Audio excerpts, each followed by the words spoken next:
I have the privilege today to talk to you about one of my favorite topics, which is evidence-based practices in the field of reentry and what works to help people stay out of jail.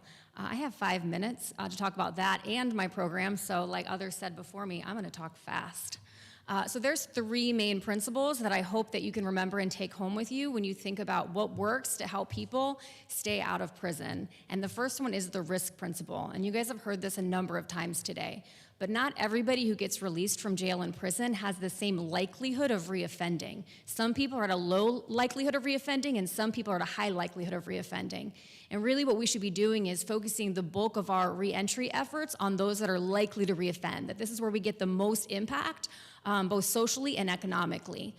So when we also are working with our population, we should be remembering that we shouldn't be putting low risk and high risk people together. As Chief Mullins said, we can do harm. If we're not being clear about who we're working with, taking low risk people and putting them in intensive programs actually can increase their chances of reoffending. So if we're working with this population and we're not doing risk assessments and we're just working with everybody, we don't know who we're working with, and we could actually be doing more harm than good.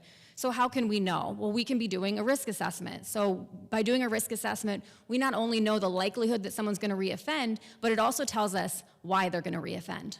All right, so that brings us to our next principle, which is what makes somebody high risk to reoffend. And so when we say risk, I'm not meaning like severity of crime, I'm meaning the likelihood that someone's gonna reoffend. So someone who's just a shoplifter could have a very high likelihood of reoffending, where somebody that's committed a violent crime could actually have a low likelihood, they could be low risk to reoffend. So somebody becomes a high risk to reoffend person because they have a lot of these things that are on the slide up here. Mostly a high-risk person isn't just gonna have one risk factor. So there's 8 primary risk factors that correlate to reoffending.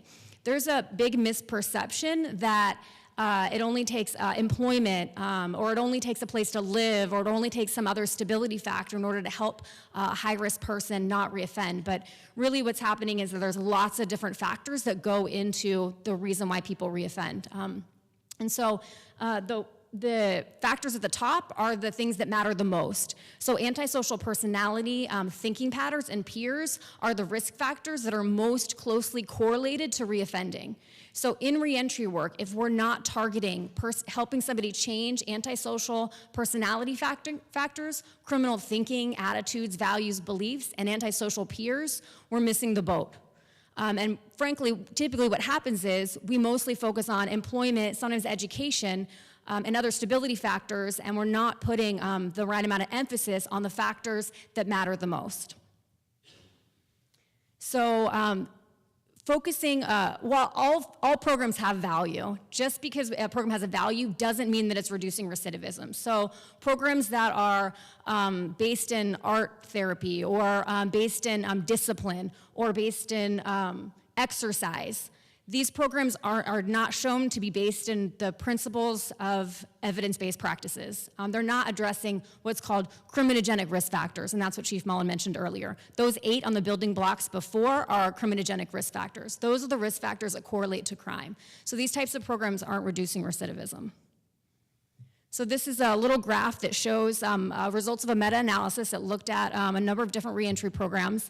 And on the left, those were programs that targeted either 0, 1, 2, or 3 of those risk factors. And then the graph on the right shows you programs that were targeting 4 or more. So we need to make sure that when we're working with high-risk people likely to reoffend, we're targeting 4 or more of those risk factors. Meaning that if we're working with high-risk people and we're only providing employment, we're not gonna be effective. All right, our last principle. When we know who we want to work with, our high-risk people, and we know what we want to target, those are those risk factors, now we need to know how are we going to target it? What strategies are we going to use? The biggest strategy we should be using are cognitive behavioral interventions. These are types of interventions that help people develop skills, coping strategies, new ways of thinking, new ways of developing, handling risky situations, problem-solving skills. And we should also be very aware of treatment levels, or in my world, it's called dosage. So really tough thing for us to deal with in the reentry world, because for a high-risk person, the research is showing that they need 150 plus hours of group cognitive behavioral therapy. So if we just want to think about what 150 hours truly means to someone who's at high risk to reoffend and how we're actually going to engage a high-risk person in that much treatment, it's very, very challenging. So Turning Leaf is trying to take the evidence-based practices and applying them to an actual, I guess, real-world experience. So we know that these principles are what we should be doing, but actually taking it and applying it on the ground floor is a whole different ballgame. So this is a picture of our classroom. We work with men who are at high risk to reoffend. We do a risk assessment, and our men are enrolled in a cognitive, what I call a behavioral boot camp, which is a 10-week-long process. Men get 150 hours of cognitive behavioral therapy at the end of the boot camp.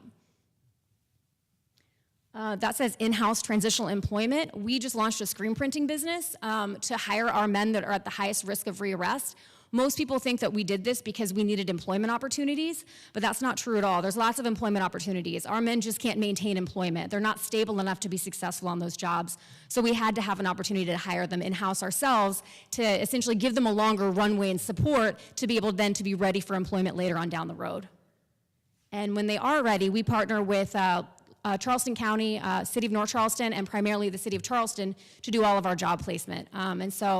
As the chief mentioned, employment is a huge motivating factor for our guys. So one of the strategies we use is employment to engage people in a change process, which is the cognitive behavioral boot camp. We pay men to participate in that boot camp, and they essentially earn their points, earn their pay by demonstrating pro-social behavior and following program rules.